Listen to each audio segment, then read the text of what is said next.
किसी को उसके मन के अनुसार एक इच्छानुसार विषय चयन करने मिल जाते हैं, कई बार नहीं मिलता। तो कोई पेरेंट्स के दबाव में करता है, कोई फ्रेंड्स के कारण करता है, कोई इस कारण से विषय का चुनाव करता है कि तो शायद स्कूल में ना हो या टीचर्स ना हो, कई बार ये दिक्कतें आती हैं। ठीक, कुल मिला के आप अगर 11th एंटर करेंगे तो अलग अलग सब्जेक्ट्स हैं। कोई मैथ्स लेता है, कोई बायोलॉजी लेता है, कोई कॉमर्स लेता है, कोई आर्ट्स लेता है, कोई एग्रीकल्चर इत्यादि ले लेता है। किस आधार पे विषयों का चुनाव हो, उसमें आगे चल के करियर में कितनी अपॉर्चुनिटीज हैं, कई विक्षेप भी मार्केट में फैला हुआ है। इस विषय को लेने से कोई मतलब नहीं है, बेरोजगारी रहती है, इसको लो इससे नौकरी मिलेगी, जबकि ऐसा कुछ नहीं है। मार्केट में हर विषय वाले अपने सब्जेक्ट को अगर अच्छे से पढ़ते हैं 2 साल और आगे ग्रेजुएशन इत्यादि भी बढ़िया जगह से करते हैं, सही तरीके से करते हैं, तो बेरोजगार कोई नहीं रहता। तो अगर आप सही तरीके से कुछ नहीं करेंगे तो ही आप यूजलेस है मार्केट के लिए। अगर आप किसी चीज को अच्छा करेंगे तो यूजलेस आप बिल्कुल नहीं।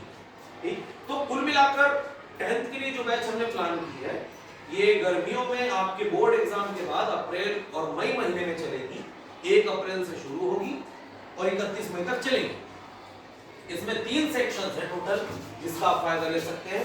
पहला उन बच्चों के लिए जो आगे चल के डिफेंस सर्विस में जाना चाहते हैं, जिसका प्लान है कि आगे वो किसी भी तरीके से एनडीए के थ्रू, अग्निवीर के थ्रू या डायरेक्ट एयरफोर्स या नेवी या कमांडो वगैरह में भर्ती करना चाहता है। सही है, अगर ऐसा किसी का प्लान है, बॉयज गर्ल्स किसी का भी, तो ये कोर्स उनके लिए रहेगा। इस कोर्स में आप लोगों को फिजिकल टेस्ट कैसे क्लियर करें और रिटन टेस्ट कैसे क्लियर करें, ये दोनों चीजें समझाई, सिखाई, पढ़ाई सब जाएंगी। ओवरऑल आपको इतना कैपेबल बनाया जाएगा कि आप वापस जब आए 2 महीने बाद अपने क्षेत्र में, अपने घर में, तो आप 1-2 साल बराबर इन चीजों की तैयारी कर सके। क्योंकि तुम 10वीं वाले हो, तुम्हारे पास आगे 2 साल और है। एनडीए का जो एग्जाम होता है 12वीं के जस्ट बाद होता है, तो आपको ध्यान देते बने कि कम से कम 11वीं 12वीं में जो पढ़ रहे हो वो कैसे वेस्ट ना हो। ये पहला। दूसरा कोर्स उन बच्चों के लिए है जो साइंस स्ट्रीम या कॉमर्स स्ट्रीम में आगे बढ़ना चाहते हैं। हमने ये प्लान किया कि ये बच्चे ऐसे जिनको डिफेंस में नहीं जाना है, जो पढ़ाकू किस्म के बच्चे हैं, जो आगे किसी न किसी अच्छी पढ़ाई में हिस्सेदारी करेंगे अपनी और शायद रैंक वगैरह निकाल के एडमिशन भी करें किसी अच्छे रेप्यूटेड इंस्टीट्यूट में, तो उन बच्चों के लिए ये सेकंड कोर्स अपना रहेगा। इस सेकंड कोर्स का मोटो है आपके बेसिक से लेकर एडवांस लेवल तक के कॉन्सेप्ट क्लियर किए जाएं आपके सब्जेक्ट से रिलेटेड। जैसे बहुत छोटी सी बात बता रहा हूं, तुम लोग अभी 10th के स्टूडेंट्स हो, तुम लोग साइंस पढ़ते हो। मैं साइंस पे इसलिए बात कर रहा हूं क्योंकि तुम्हारे स्कूल में 11th 12th साइंस स्ट्रीम ही है। सही, तो तुम अभी साइंस पढ़ रहे हो, साइंस की इतनी पतली सी बुक अपन पढ़ते हैं, उसमें फिजिक्स केमिस्ट्री बायो तीनों होता है। पर अगर आप इसी धुन में 11th में बायोलॉजी लेते हैं या मैथ्स लेते हैं, तब आपको समझ आता है कि फिजिक्स की इतनी बड़ी बुक आती है, फिर केमिस्ट्री की इतनी, बायो की उससे भी ज्यादा हो जाती है कई बार। तो कुल मिला के साइंस को हम जितना छोटा 10वीं तक समझते हैं, साइंस उतना छोटा है नहीं।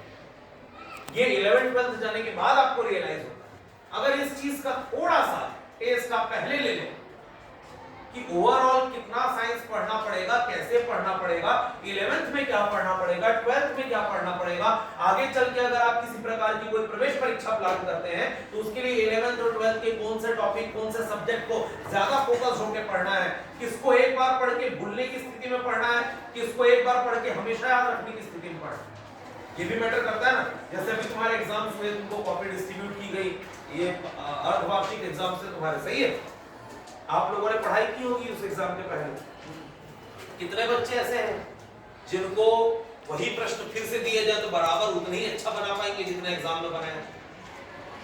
हमारी पढ़ाई आज होती है, कल एग्जाम के साथ खत्म हो जाती है, फिर हम अगले सब्जेक्ट के लिए पढ़ना शुरू कर देते हैं।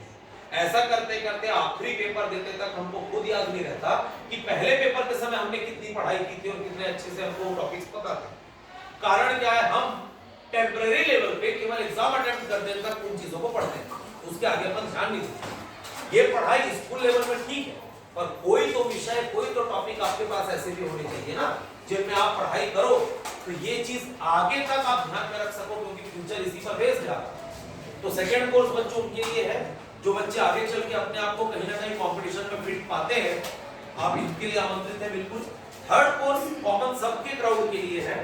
ये एक बात मैं बता देता हूँ तीसरा कोर्स बताने के पहले, जो ये पेपर आपके पास आया है, हाँ, ये जो शीट आई है, इसमें अपनी डिटेल्स फिल करें और आगे वाले को हैंड ओवर करें। टाइम पास ना करें, बातचीत ना करें, अपने पास पेपर अटका के ना रखें। ठीक, आप फील करिए जितना आपको समझ आ रहा है, आगे फॉरवर्ड करिए। उसमें कुछ ऐसा बहुत बड़ा साइंस लॉजिक नहीं है, वो आराम से आप देख के फील कर सकते हो। पर कोई भी एक स्टूडेंट एक से ज्यादा लोगों का फील करने में टाइम वेस्ट नहीं करेगा, ठीक है। तीसरा कोर्स स्किल डेवलपमेंट पर है। आगे चल के कैसे आप अपने आप को मार्केट के लिए ओपन रख सकते हैं। पहला है आपका सॉफ्ट स्किल, दूसरा है कंप्यूटर बेस्ड स्किल्स, तीसरा हमने जो रखा है हॉस्पिटैलिटी एंड कुकिंग का रखा है, चौथा हमने रखा है इलेक्ट्रिकल एंड प्लम्बिंग। कुछ बच्चे 10वीं के बाद ऐसे भी होते हैं जिनको समझ नहीं आता क्या करें, तो कोई भी विषय लेकर 11वीं 12वीं पढ़ लेते हैं, फिर आईटीआई डिप्लोमा करते हैं। अगर आपको आईटीआई डिप्लोमा ही करना है तो आप 10वीं के बाद कर सकते हो, क्यों 2 साल का टाइम वेस्ट करना। तो आपको एक जायजा हो जाएगा कि आपके अंदर 10वीं के बाद कितना पोटेंशियल है, आप हायर स्टडीज में कितने फिट बैठते हो, या आपको आगे स्कूल एजुकेशन वहीं खत्म करके आईटीआई या डिप्लोमा जैसे प्रोफेशनल कोर्सेज में एंटर करना है, ताकि आपकी लाइफ की घड़ी एक जगह पे अटके मत। क्या 2 साल बच्चा 12th करेगा, फिर उसके बाद 2 साल 1 साल आईटीआई करेगा, फिर उसके बाद वो डिप्लोमा प्लान करेगा, उसके बाद फिर ग्रेजुएशन में लेटरल एंट्री लेगा, इतना समय 7-8 साल देने का क्या मतलब? जिस काम को आप अगले 5 सालों के अंदर सुनिश्चित कर सकते हैं, उस काम के पीछे 7-8 साल देने का मतलब नहीं है। मैं आपसे इसलिए डिस्कस कर रहा हूं, पिछले साल हम लोग रोजगार ऑफिस की तरफ से ऐसी किसी स्कूल में गए थे, वहां कोई आईटीआई वाले आए, उन आईटीआई वालों ने अपना प्रमोशन किया हायर सेकेंडरी के बच्चों के सामने कि भाई आईटीआई में ऐसे कोर्सेज होते हैं, आप 1 साल का कोर्स करेंगे, डायरेक्ट आपके हाथ में जॉब रहती है। गलत बात भी नहीं, बिल्कुल सही बात है। टेक्नीशियन या मैकेनिक की जॉब तुरंत मिलती है। ये ऐसे कोर्सेज हैं जो मार्केट में डिमांड में चलते हैं कि आपको आता है तो आप आ जाओ। हाँ, भले पे स्केल उतना नहीं होता, रेपो उतनी नहीं होती, पर हाँ इनकम होती रहती। एक स्किल आप सीख जाते हैं। 12वीं के मैक्सिमम बच्चे 12वीं के बाद आईटीआई करने का प्लान किया। आईटीआई आप जस्ट 10th के बाद कर सकते हैं, क्यों वेस्ट करना 2 साल का टाइम। और अगर आईटीआई ही करना है, हाँ 12वीं अगर आप पढ़े हो तो ग्रेजुएशन का प्लान करो ना, फिर डिप्लोमा आईटीआई में रुकने का क्या मतलब। अगर आप 12th तक की पढ़ाई पूरी करते हैं तो आपके ध्यान में फिर उससे ऊपर की चीज होनी चाहिए, जो है graduation, degree, post graduation, masters. 12th करने के बाद आप आईटीआई और डिप्लोमा सोचेंगे तो 10th के बाद भी सोच सकते हैं। तो ये कोर्स हमने इसलिए प्लान किया बच्चों, ताकि एक बच्चा इन कोर्सेज के थ्रू उन 2 महीनों में कम से कम ये फाइंड कर ले कि उसका आगे इंटरेस्ट क्या है। वो ज्यादा डेप्थ तक घुस के पढ़ाई करने वाले कोर्सेज के लायक है तो वो फिर आगे सब्जेक्ट चूज करके आगे बढ़े, नहीं है तो फिर वो किसी और पाथ में आगे बढ़े, ताकि with in next 4 to 5 years आप कम से कम अपने लिए सक्षम हो सके, कुछ करने के लायक हो सके। टाइम वेस्ट वाले क्राइटेरिया से, टाइम वेस्ट वाले हिसाब से बाहर निकल के अपने लिए क्राइटेरियाज डिसाइड कर सके कि आप कहां तक कैपेबल है, तो आप आगे क्या कर सकते हैं। तीसरा कोर्स स्किल डेवलपमेंट का इसलिए रखा गया, पहला सॉफ्ट स्किल जिसमें ओवरऑल कम्युनिकेशन स्किल से लेकर पर्सनालिटी डेवलपमेंट सब कुछ कवर होगा। दूसरा कंप्यूटर बेस्ड स्किल्स, इसमें आपको स्मार्टफोन से कैसे वो सारे काम आप कर सकते हैं जो लैपटॉप या कंप्यूटर से किए जाते हैं, वो सर्च इंजन का यूज हो, आर्टिफिशियल इंटेलिजेंस का यूज हो, वर्ड फाइल प्रिपेयर करनी हो, डेटा शीट प्रिपेयर करना हो, पावर पॉइंट में प्रेजेंटेशन बनाना हो, ये सारी चीजें आपके स्मार्टफोन से हो सकती है। अपने को करते आना जरूरी है, वो कैसे किया जाए, किस ऐप से किया जाए, किस तरीके से किया जाए, ये सारी चीजें आपको बताई समझाई कराई देंगे। ठीक, अगला हमने रखा है इलेक्ट्रिकल एंड प्लम्बिंग। फंडामेंटल मतलब डोमेस्टिक लेवल के सर्किट से लेकर आपके इंडस्ट्रियल लेवल के कनेक्शन तक कैसे होते हैं, कौन से डिवाइसेस यूज होती हैं, कौन से इंस्ट्रूमेंट्स यूज होते हैं, कौन सा प्रिंसिपल, कौन सा कांसेप्ट, कौन सा लॉजिक लगता है, ये सारी चीजें आपको बताई समझाई वर्कशॉप के माध्यम से करवाई दी जाएगी। हमारे पास इसकी एस्टैब्लिश वर्कशॉप भी है। ठीक, अगला hospitality, cooking and parlour courses for girls. Beauty parlour संबंधित कोर्सेज हैं जो गर्ल्स के लिए हैं। उसके अलावा कुकिंग सबके लिए कॉमन रखा गया है, कॉम्प्लीमेंट्री कोर्स हमने अपनी तरफ से ऐड किया है।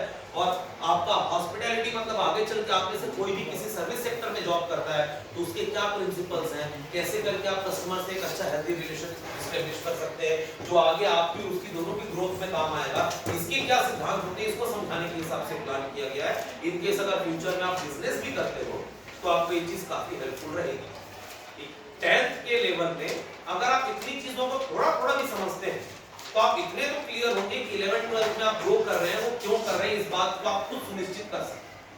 कई बार ऐसा होता है कि बच्चा 11th 12th में सब्जेक्ट लेके पढ़ता है, उससे पूछा जाओ बेटा क्यों पढ़ रहे हो, तो बोलता है एग्जाम। एग्जाम से भी ज्यादा जरूरी चीज है जो आपकी लाइफ है। आपको इसके बारे में भी सोचना जरूरी कि आपने जीवन के 12 साल स्कूल एजुकेशन में दिए हैं, तो इसके बाद आपके हाथ में क्या है।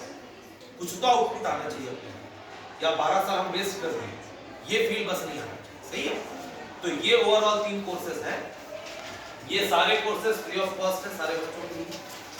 ठीक, आप इसमें रजिस्ट्रेशन करवा सकते हैं। रजिस्ट्रेशन कराने के लिए मैंने नंबर लिखा हुआ है यहाँ पर 8871866806, ये मेरा नंबर है। आपको पर्चा डिस्ट्रीब्यूट किया जाएगा, उस पर्चे में मेरा नंबर है और उस पर्चे में मेरे नंबर